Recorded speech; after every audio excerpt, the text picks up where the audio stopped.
It's a great day. My name is Che Brown, the Happy Entrepreneur, and welcome to the Happy Entrepreneur Show, the #1 business development and revenue-focused late night show in the country where we're on a mission. And our mission really is to empower, our mission is to inspire, and our mission is to provide you, that's right, you, the hard-working entrepreneur, with all of the resources that are necessary to execute that big vision you have for the people you were called to serve. And on this episode, we have the one and only Gerry Watkins, who's in the building, and he'll be talking about mental toughness. What's going on, Gerry? How are you? I'm doing great, my friend. I love the energy, by the way. It's only 2:00 in Phoenix, so I need that. Yeah. Well, thank you, man. It's an honor and a privilege to be here. And shout out to Quentin for putting us together, man. He's an amazing individual. And I know we're talking about mental toughness. And at the risk of sounding like a Debbie Downer here, I'm curious, why are people today struggling with mental toughness? I mean, we've got Instagram, so we should be able to instantly get up and going. By the way, we have ChatGPT that can give us anything we need to motivate us at any given second. We can watch anything on YouTube. We've got more books written than ever before in the history. So I know it's going to sound kind of crazy, but why are people struggling, and why are you still talking about mental toughness these days? Yeah, I mean, that's a real question, and it's a real situation.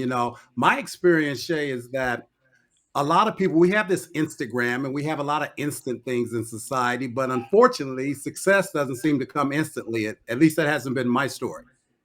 And so it takes some grit to really get to where we want to get to. And I think if I had to say there was one thing that keeps people from getting where they need to get, I would say it's that persistence, which is really a product of some mental toughness. You talked about success, and success means different things to different people. So if you could step back for a moment, and then we'll speed up.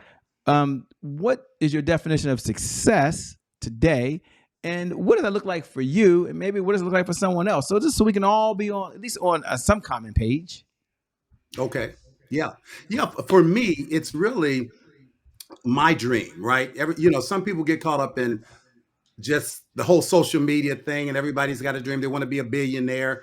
Like for me, for instance, I don't need to be a billionaire. I don't have a $1 billion dream. Maybe that's not a good thing to say, but I don't. I could use $100 million.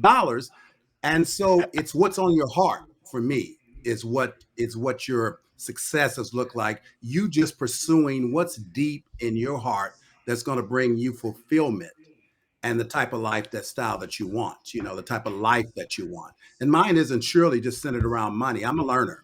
So it's really about knowing how to make things work, help people win, figure things out. Make things work, figure things out. As you were speaking, there's someone listening right now, and we'll talk to a number of the audience. They're dualpreneurs these days. A lot of them work full-time jobs and they're full-time entrepreneurs. Some of them are saying, hey, look, I'm a parent. I want him to be quite clear. I got to take care of the wife, or I got to take care of the husband. I've got kids. The kids have their own schedule. You talk about mental toughness, by the way. I'm involved in the community. I hope he knows this as well. And I've got a lot on my plate. When he talks about mental toughness, what does he say to the person that's very, very busy today? How do they find time to prioritize for themselves? What does Gerry recommend? Yeah. What does it, and that's all that matters, right? Is what I recommend. That's all I can really speak to. That's all that matters to me. And so for me, and I had a lot of those same situations. I was in the salon business for 20 plus years, pretty much all my life. And we had 6 salons. I had 4 sons, a demanding wife, and about 150 employees. And so I had a lot of things to do. So I found it's really about, sometimes you mentioned this before we got on, is slowing down to go fast, right? So a lot of times for me, it's about slowing down. And we used to actually have to have our people in the salon on purpose. Slow down. You're moving to the salon too fast. And so sometimes we just get caught up in that whirlwind, and that's not mental toughness. In fact, it's having that ability to take control of your mind and actually slow down and focus in whatever ways you need to. That's where it starts for me. So when you're talking about mental toughness, is mental toughness because you're going through a difficult situation in life, or is mental toughness going after your goals, or is it it's not an and or, it's a both, it's an and both conversation? I'm just curious. Yeah, it's that's yeah, I've never been asked that question before. I love that question, and it is an and both and Okay. more. It's a Oh, and lifestyle more. to me. I gotta add that down. And more. And more. I like that. Yeah, no, it's a lifestyle. It's the ability for me to focus on what I want, and there's always going to be barriers, right? There's always going to be obstacles that we need to get through. And one of my CEOs told me something very interesting when I asked him about how did you build. He built a $400 million company, and he says, Wow. "Well, Jerry, there's always going to be barriers." And so the way I get from point A to point B is like that coffee table. We were in his $58 million home, right? In his living room. And he said, "See that coffee table? I'm trying to go from here to that door. That coffee table is in the way. So is that chair. But when I get to that coffee table and focus and find a way to solve the problem, to get over, around," he says, "that gives me energy for the next barrier."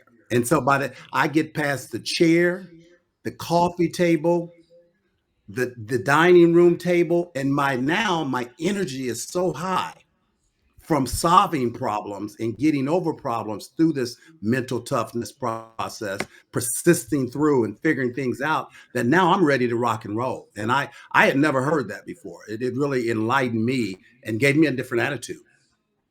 I love it. And so let's say we're talking to the person now that's struggling with their mindset. And I know this is different than mental health. I know mental health is very, very important. So I'm not making light of it.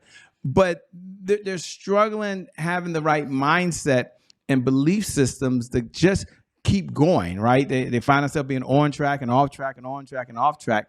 I guess the question I have for you is, what are one, two, or three recommendations you have for that person? And I know it's a loaded question because they could be a lot of places in life. I get that. But Mhm. in general, you're like, look, if you're out there and you've been struggling with being consistent and struggling staying on track, here are one, two, or three things that Gerry Watkins recommends that can help you. And if you use these tools, they'll at least get you on the path. Yeah, yeah, yeah. I was talking with actually a client this morning, and one of my favorite things that's helped me is whatever you're going through, and obviously this is when things aren't going so well. I like to say to people, let whatever happens be okay. Let whatever happens be okay. And some people take that the wrong way. They say, so it doesn't matter. No, it all matters. But you can't get first problem with mindset is getting focused on the wrong things. And if something's going wrong, we have a tendency to get hyper focused on that and create more of the problem that we say we don't want. And so that's the easiest way for me to release it. The old people used to say this, Shay, no need of crying over spilled milk. Okay. It's not going so Mhm. well. It didn't go so well. Let it go. And then that gives you the opportunity to refocus on what you want. And that's the short process, is let whatever you're focused on that's not going so well, let it be okay.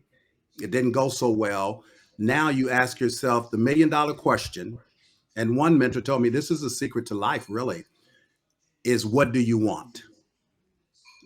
What do you want? That's the question that you always ask to stay on focus. Hmm. Now, if we flip to the other side, that was good. I like that, by the way. And we say, okay, we have the other person like, Shay, life's good. But right now, I want all brakes. I mean, I want all gas and no brakes. I mean, I'm moving in the fast lane. Okay, okay, I'm revved up and ready to go. What type of advice would Gerry offer me, or is it the same? Because I know what I want now, and I'm all in. I'm pushing all the chips in the middle of the table. And I remember when I first got started in business, I pushed all my chips in the middle of the table. Right, by the way, and I've been working for a corporate company or any company in the last 20 years. Didn't know I'd go through bankruptcy and a bunch of other stuff. So y'all don't do what Shay Brown. Y'all need to listen to what Gerry did. Okay, it was a great idea when I got started. By the way, it took a while to get the revenue, but anyway, it's not about me. So my question: what would you recommend to that person right now? What would you suggest to them because they feel like they're ready? Well, I think you hit on it. It's good to put all the chips on the table at some point, right? Because you got to get started and you need momentum. and I think it was the guy from Facebook, right? He says that how do you get started is you go fast and you break things. I think that's the best way to get started. But once you have some momentum, and I made the same mistake when I had the 6 salons. We opened a salon every 9 months, and these were in major Wow. malls, 15 staff. And if I had to go back and do it over again, getting started, that was great. But you have to step back and really evaluate and start managing at some point. You have to manage the growth, right? Because we actually grew too fast. I couldn't We never could get past 6 salons when really we had the formula to do 100 salons.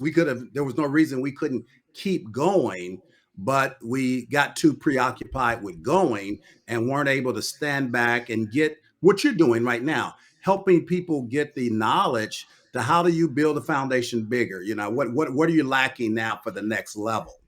And so we opened 10 salons over those 20 years, but we never ever had more than 6 operating at one time because we were going too fast for too long without stepping back and managing and reassessing and evaluating. You started, I appreciate you sharing that with us and being authentic with us. So thanks so much. You start sharing a little bit about your background, and some folks have read your bio, and some folks like, say, who in the LL Cool J is this guy talking? By the way, and they're driving now. You might be listening to you, and they don't know who you are. So we'll take a moment, slow down, and take a moment if you can. Tell me a little about who is Gerry Watkins. You gave us little bits and pieces along the way. And then what was that defining moment that Gerry knew that doing what you're doing now, helping other people get what they want out of life, was going to be the next evolution for you? What's the backstory? We're all curious, obviously. The backstory, right? Okay. Yeah. Well, my backstory, I've been a hairdresser. I'm still a hairdresser technically. I said, once you're a hairdresser, you're always a hairdresser. I just don't do hair anymore. But I started doing hair at 12. Most of us people of color, you had a bootleg barber. I was that bootleg barber at 12, in my mother's kitchen or upstairs on the 3rd floor bedroom. Went into hair, eventually went into Air Force for 8.5 years, got out, was looking for a career. God would have it that I went right back to hair. And I had that come to Jesus moment where I knew that I knew that I knew that's where I was supposed to go out of high school. So I hooked up with an international company, opened my first salon, and then I hooked up with Tony and Guy, international company. We, built a $6 million hair company. It was really great. All 4 of my sons are hairdressers, came into the business. And it was a lot of fun. People ask, well, how did you do it? And I tell people, probably someone like you would attest to, I said, if I be honest, I don't know, because I was too busy doing it. And I wish I'd have been journaling and all of those things, but I wasn't. I was too busy doing it. So I really couldn't tell you my role in it anyway. But where I've decided to really get into, I've always been a coach at heart. In fact, one of my staff members, Shay, told me, and before I had the 6 salons, we were talking about people's gifts. And she said, I know what your gift is, but she wouldn't tell me what. And I was just as curious. And she says, you'll know. It's because you just don't know that you know. Well, I'm a teacher at heart. I can't help but to figure out ways to help people win. So when my sons, I don't know how old well, I know you have a child that's old enough to be in Maricopa or out here. Yeah, my sons are 32 and 35. Okay, yeah. So mine, I go anywhere from 20, I don't know, 28, 29, give or take a year, to about 40 now. Okay, And congratulations. I don't know if you ever work with your kids, but working with my sons, I was starting to have no type of self-esteem. Okay. They were always, they're your sons, so they're not impressed with anything you do. Right. And so, in all fairness, it was time for me to move on so they could do the salons the way they wanted to. And so that gave me the idea of, I've learned all of these things over all these years. Coaching, consulting, mentoring would be the next level for me.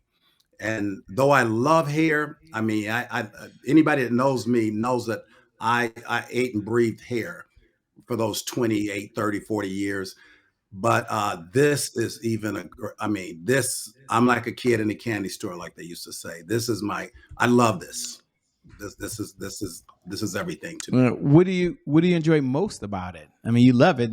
Those are pretty strong words coming from someone that's been in business for a number of years with all your experience. What do you enjoy most about what you're doing now?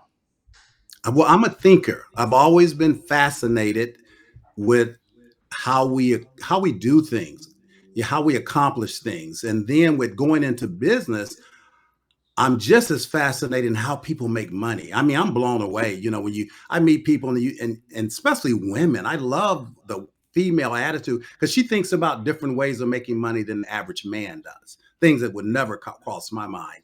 So between those two, it gives me a chance to really. I'm a how-to guy. I got to know how does it work. So it gives me a great opportunity to figure out how things work if it's not working for a person. And when you say what I really love about it though, Shay, Yes. it's getting something to work for people. Even when I was doing hair, my number one thing was if I found a hairdresser that was struggling due to their personality or due to their skills or self-confidence, and to help them when they figure it out, those where the light goes on, Yeah. I mean, I'm sure I'm not alone in that. There's no greater feeling than when somebody figures it out and you were a part of that somehow. The reason I asked you that question is that I can hear the energy there. Your eyes are lighting up. There's a little sparkle there, saying, "Yeah, this is what I'm born to do." Shay, I'm born to help and coach and mentor other folks. It's a great segue to a segment that we have here called "Today is my January 1st." Now, for those folks that are tuning in for the very first time, welcome aboard. For those folks who tune in every night at 11 p.m. Eastern Standard Time, you can go ahead and say those magical words. Today is my January 1st. Doesn't that feel good? Happy New Year to you. To all the new folks, welcome to the Happy Entrepreneur Show. It's an honor and privilege to have you here. Today is our January 1st, represents our personal mantra. It represents a fresh start. It means you get a do-over. It means the past, no matter how bright and sunny that past is or how dark and gloomy that past is, the past no longer equals the future. And so my question to Gerry on the other side is really two parts. Number one, when he hears those words, today is my January 1st, what does he hear? And number two, where was a time in his life where things didn't go the way they should have? There was some setback. And how did Gerry bounce back? Maybe his life's been perfect. We're going to figure that out in a moment, ladies and gentlemen. Yeah, But right. maybe there was a Yeah, time where there was some setback. yeah. Well, no. Well, I can answer the first question better than I can the second. But I'll tell you, when you said that, I love New Year's Day. I started asking people last year, what's your resolution or this or that? And some people, are jaded about it, right? But to me, there's nothing greater than a chance to not only a fresh start, but an opportunity to get refocused. So that's interesting. I seen the T-shirt when I was on your site today, and I was wondering what is that about. But I love that, a chance to start over. Yeah. uh and you say today is, and that's the way to live every day, right? Because we Yeah. really do have to get that fresh anointing, that fresh energy every day is the key to life. Okay, because we are miracles living in a miracle. Okay, and the more we can get excited like that, no, I love that. That's beautiful. And certainly I've had my ups and downs. I like to tell God, I love him because he's never broke my heart. Okay, my heart has never been broken, but it's definitely been bruised and beat before. And I would say the biggest fight, and we're talking business, the biggest challenge I had was, we had six salons going, doing 6 million. When the Great Recession hit, and it was a mindset problem too, really. And I wish I'd have known then what I knew when the COVID came. Because of what I learned in the recession, we did not suffer in COVID. In fact, we grew in COVID. But in the recession, I didn't understand. A seed got planted, and all it takes is a little seed of doubt that I attribute to taking me from $1.5 million home at the time, six salons doing over 6 million, and I watched it slowly decline. And it was all planted when I was just playing with one of my trees in my yard. You know, it's such a beautiful home. People didn't think I owned it being black. They thought I was a yard man, in fact, when I would play around sometimes. And but I remember a thought entered and said, "Are you sure you're going to be able to maintain this?" And I mean, I was making so much money, I could do anything I wanted at the time. And you know what? And I still I let that thought come in very lightly and very easily. I didn't think much about it, didn't think it was that damaging, but apparently it stood out because I still remember that's when it started. And I watched my business, even though we were doing fine in the recession, I watched it go down slowly like a plane losing slow altitude. And all of a sudden you realize you're about to crash. And I short sold my home, you know, the business, you know, we did different things in the business. We were in the hole, you know, we were taking crazy loans to stay afloat. It was a 10-year cycle before I learned the things that I know about mindset that pulled me out of that. That was the hardest time financially. It just, you know, yeah. Yeah. Thanks for sharing, man. Thanks for being so transparent. Those were tough times, but look at where you are now. Isn't that just incredible? Hey, I tell people just keep your head down, keep doing the work, keep believing. One day you look up and you don't even remember when it got good again. You're like, wow, when did it get things are pretty good right now? When did this happen? Yeah, Yeah, but, I've, but I've but you seen said that the key several part, and times. that is you have to put in the work, and that does take consistency. And why do you think people struggle so much with just consistency? I mean, they know to do the thing. I mean, like diet and exercise. You know, diet and exercise, you live a long life. They say, you know, your better chances. I'll say, spend less than you make. There's always money. What's some of the biggest challenges we have mentally with just being consistent? Yeah, now that's a good question. I mean, as a coach, I should be able to just run that right off. I'll say this: that is the number one skill you have to have. How you do it, it's going to vary with people, but the truth of the matter is you must do it. I like, you know, in the book Think and Grow Rich, I think the author says talent won't replace it, money won't replace it. There's nothing that will replace the need to be persistent and consistent in life. So it's the first thing that I teach people. And in fact, me and Quentin was having that conversation last week because that's a cornerstone of our coaching. And we're trying to help people to find their way to three certain things they have to have. And persistency was one. And it's really, I would say to people, start small.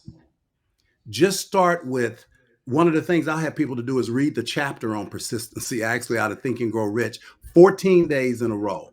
If you miss a day, start over. You got to start over. But before we can coach together, you've got to read that 14 days because I got to get you to understand that whatever ahas we're gonna have, it will never do you any good until you apply it with persistency and Mm. consistency. So that's the first lesson that I want people to learn. I love it. I love it, by the way. And I love the way you think. I love the whole mindset piece that you have because at the end of the day, there's only one word I believe in the whole dictionary that guarantees success, and that is persist. Right? I mean, does guarantee success. You just keep persistent and long enough, like you said, keep putting in the work. The magic will happen. Good things happen. As we're listening, as you're speaking here, you know, one of the things I like to ask, and I think you may have answered, but you may answer a little differently this time. It's one of my favorite questions to ask as we're coming down the home stretch. And that is of all the advice you've been given, what's one of the best pieces of advice that you've ever been given that you want to share at this time? Now, I got a preface for the audience. You've had years of experience in business, years of experience living. You've read more books than I'm sure you can even remember these days. You watch probably more video on YouTube and everything on social media. But if you had to step back and say, you know what, Shay, of all the advice I've been given, here's one of the best pieces of advice I've ever been given that I want to share with the audience, and here's why. What would it be? Well, I guess I have to go to what I tell a lot of my group members. I think it's I haven't found much to top it because I am a caring people kind of person. And my CEO Bruno Muscolo, who he was the guy I was in partnership with for years. When I met him, he was only doing about 35 million a year. I was impressed, but he went on to do much greater things. But back then, I asked him. I said, Bruno, what is your secret? Why are you been so successful in this business? And what he told me, I still credit to be the number one thing for me to move forward, is he says, Gerry, I know how to inspire and motivate people. I know how to inspire and motivate people. And I found that to be the number one thing, especially if you're in business. At some level, it's gonna involve people. And although there's a lot of things, like if you don't have marketing and sales, you don't really need a business, right? And there's, you need systems, there's several things you've got to have. You got to have a great product. But to me, people are the key, and many times to making it or not. And so that skill to inspire and motivate people has helped me the most, is to be able to pull people together, know how to get them turned on and run with it. I love it. By the way, as we come down the home stretch, what do you do for fun when you're not out saving the world, man, making a difference for other folks? So Right. what do you do for fun these days? Yeah. Well, I'm into music. I love I say both my dads, my stepdad and my biological dad were musicians. So I Okay. feel like I heard music in the womb. So music is magic to me, basically. If I can hear a great concert, it inspires me. Though I worked in the visual art of hair for years, I'm more of an auditory person. And so when I hear great music, it's like magic. I just can't, it blows me away when somebody puts a great song together. And so that's one of the things. And it's as boring as it may sound, learning is fun for me. I mean, oh my gosh, I've got to get a big enough place again to where I can get all my books out. This is like not even a little corner of books.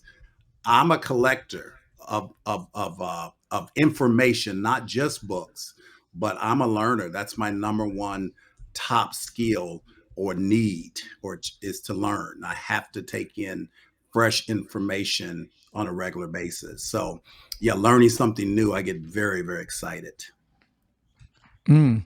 Well, as we come down the home stretch, for folks that are listening right now, two-part question. Number one, what type of clients are you looking to work with now, if any? I'm not sure if your firm's taking on any clients. And number two, how can folks best connect with you? How can they stay in this conversation over and beyond the time that you and I have right now?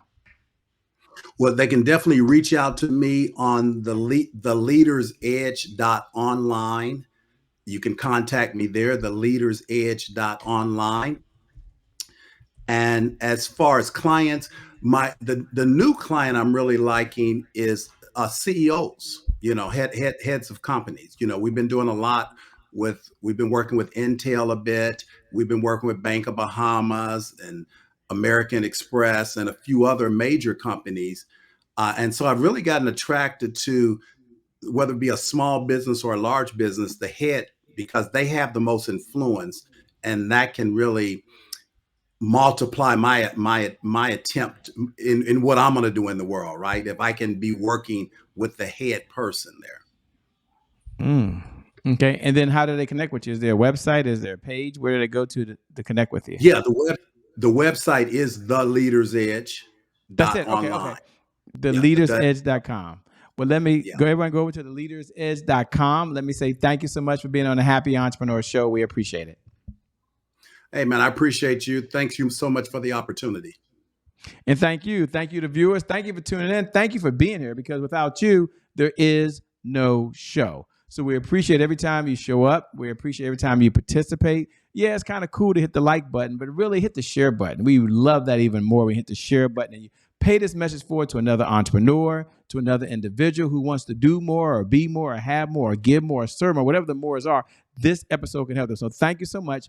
And I never get tired of reminding you every night at 11 p.m. Eastern Standard Time that you really are amazing. If they haven't told you that, you are super incredible. You're a special individual that's doing some things in the world that need to happen to make this place better. So thank you for all you do. You're amazing. And I believe for you, no matter what's going on for you, today is your January 1st. And because of just that one reason alone, your best is still yet to come. And I encourage you, your best is yet to come. Your best is yet to come. With that being said, my name is Shay Brown, the Happy Entrepreneur. Make it a great day, everyone. And we'll make some good things happen. We connect again next time. God bless. Thanks, Jerry. We out of here. Peace, everyone.